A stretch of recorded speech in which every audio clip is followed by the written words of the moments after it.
The great beyond, a realm of mystery and eternal enigma. What truly awaited the pharaohs beyond the veil of death? Was it tranquil bliss or a cosmic arena where gods fought for dominion over the souls of the departed? Join us as we journey into the heart of the Egyptian underworld, uncovering the intricate challenges and divine struggles that shaped eternal destinies. Our narrative begins with a protagonist who is not a mere mortal but a god, Anubis, the guardian of the scales of justice.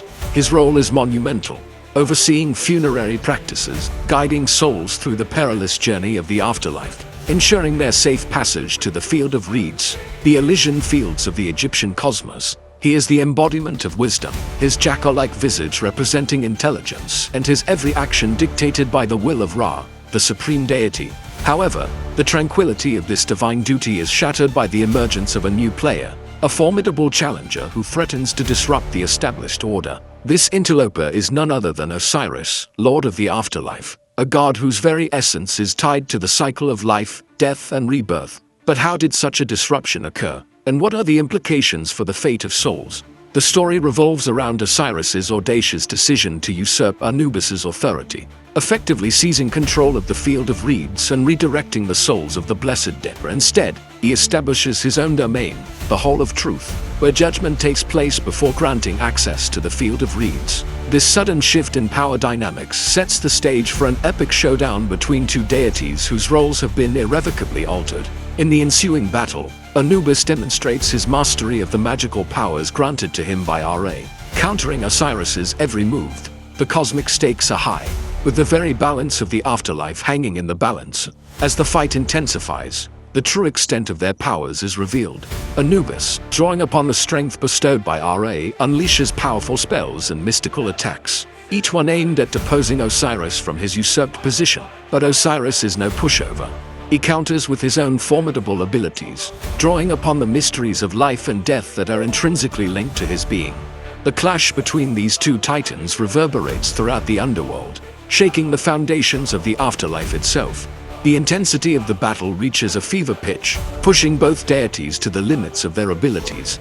In this face-off, Anubis utilizes his innate magical powers as well as those granted to him by Ra, demonstrating mastery over the elements and an uncanny ability to manipulate the very fabric of reality.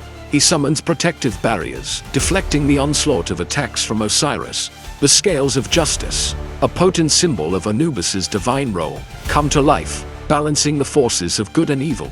Every movement is precise, every spell is calculated, reflecting Anubis's strategic brilliance in the heat of the moment. On the other side of the battlefield stands Osiris, his every move a testament to the raw power that comes from controlling the cycle of life, death, and rebirth. He commands the elements with an almost primal force, unleashing torrents of water, commanding the winds and manipulating the very essence of vegetation.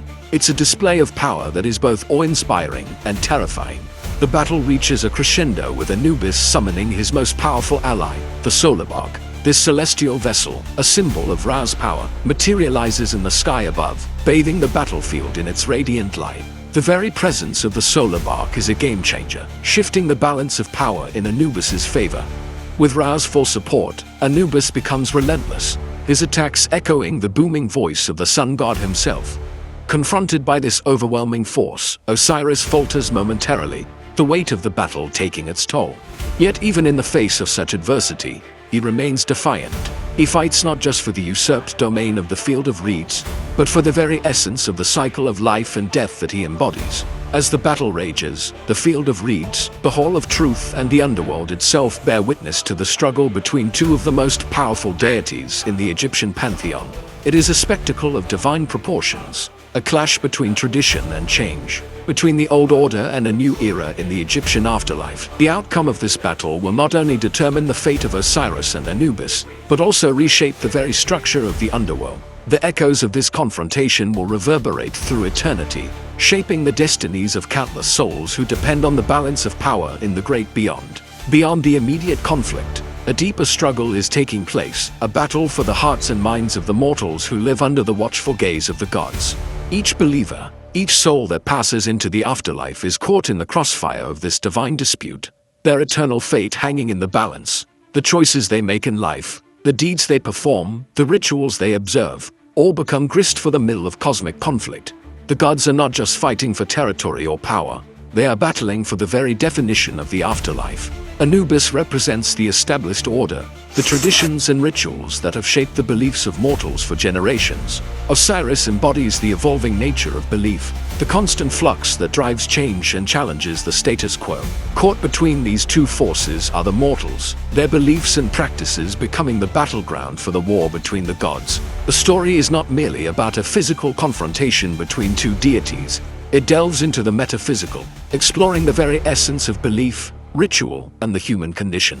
It is a tale of two opposing forces, the desire for stability and the inevitability of change. The ancient Egyptians believed that the afterlife was a continuation of life on earth, a realm where the deceased could find peace, happiness, and even greater wisdom and knowledge. They believed that after death, the soul or ka would leave the body and travel to the underworld, where it would be judged by the gods. If the soul was deemed worthy, it would then enter the field of reeds, a paradise-like region where it could enjoy all the pleasures of life and even be reunited with loved ones who had died.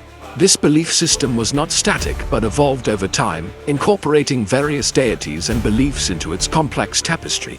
One of the key figures in this narrative is Anubis, the guide of souls. His role was crucial as he assisted the deceased in navigating the dangerous journey through the underworld. He was depicted as a creature with the head of a jackal or a dog and the body of a man, symbolizing his connection to the animal world and his ability to lead the dead to their final destination.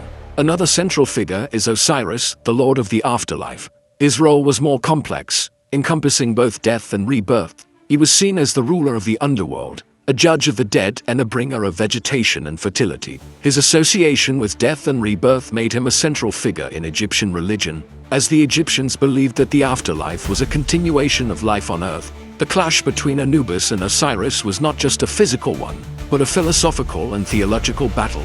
It was a struggle between tradition and change, between the old order and a new era in the Egyptian understanding of the afterlife. It was a cosmic drama played out against the backdrop of the Egyptian pantheon, where the fates of souls were decided and the very definition of the afterlife was challenged. The backdrop of this drama is the Field of Reeds, an Elysian paradise reserved for the righteous.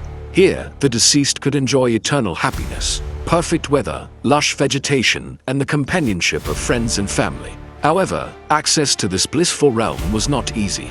The path to the Field of Reeds was fraught with danger, both physically and metaphorically.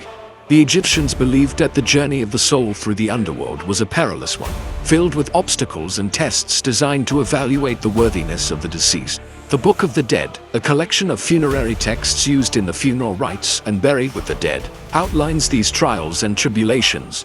It provides guidance on how to navigate the underworld, offering spells and incantations to protect the deceased from the dangers that lay ahead. The journey began immediately after death, as the soul had to contend with a number of obstacles in the first hours. These early trials tested the soul's strength and resilience, setting the tone for the challenges that lay ahead. As the soul progressed through the underworld, it encountered various trials, each designed to test a different aspect of the deceased's life. Some trials tested their knowledge of religious beliefs, while others assessed their behavior while alive. There were even trials that evaluated the strength and courage of the soul. These trials were not just intellectual exercises or tests of faith, they were crucial moments in determining the fate of the soul. A wrong answer or a failed test could mean being sent to a place of punishment rather than the Field of Reeds. The stakes were high, with eternal happiness or damnation hanging in the balance. The ultimate confrontation between Anubis and Osiris highlights the complexity and drama of the Egyptian belief system. It reveals a world where death was not an end, but a transition, a journey that demanded preparation, both in life and in the hours and days following death. It was a world where the gods were not distant, uncaring beings, but active participants in the fate of every soul. The struggle for the Field of Reeds and the clash between Anubis and Osiris underscore the importance of this paradise in the Egyptian imagination. It was not just a reward for the righteous, but a representation of the ultimate goal of human existence, a state of eternal peace and happiness. To lose access to the Field of Reeds was not just a setback, but a catastrophe, a failure to achieve the ultimate purpose of life. As the dust settles on the battle between Anubis and Osiris, the future of the afterlife hangs in the balance. The victory of one god over the other will have profound implications for the souls that pass into the great beyond. Whether it's Anubis's traditional approach of guiding souls through the underworld, or Osiris's more rigorous judgment system, the rules of the afterlife will be forever changed. This cosmic showdown doesn't just shape the afterlife, it also reflects the changing beliefs and practices of ancient Egyptian society. The struggle between these two deities mirrors the evolution of their worship over time. It serves as a reminder that even in the realm of the gods, nothing is constant and change is inevitable. As we delve deeper into the myths and legends of ancient Egypt, we uncover a world where the line between good and evil, life and death is often blurred. The gods are not always benevolent, and the journey to the afterlife is not always smooth. The story of Anubis and Osiris is not just a tale of two deities battling for supremacy. It is a reflection of the human condition, our struggle to understand death, our quest for meaning in an ever-changing world, and our desire for a better existence beyond our mortal coil. And so the narrative concludes, leaving us with more questions than answers. What will become of the field of reeds? How will the souls of the dead be judged? And what does it all mean for our understanding of the afterlife? These are the mysteries that continue to captivate us about ancient Egyptian beliefs. The story serves as a reminder that even in the darkest of times, hope can endure. The battle for the field of reeds may have been lost, but the human spirit, with its indomitable will and unquenchable thirst for meaning, will continue to seek out the light, to strive for a better world, both in life and in death.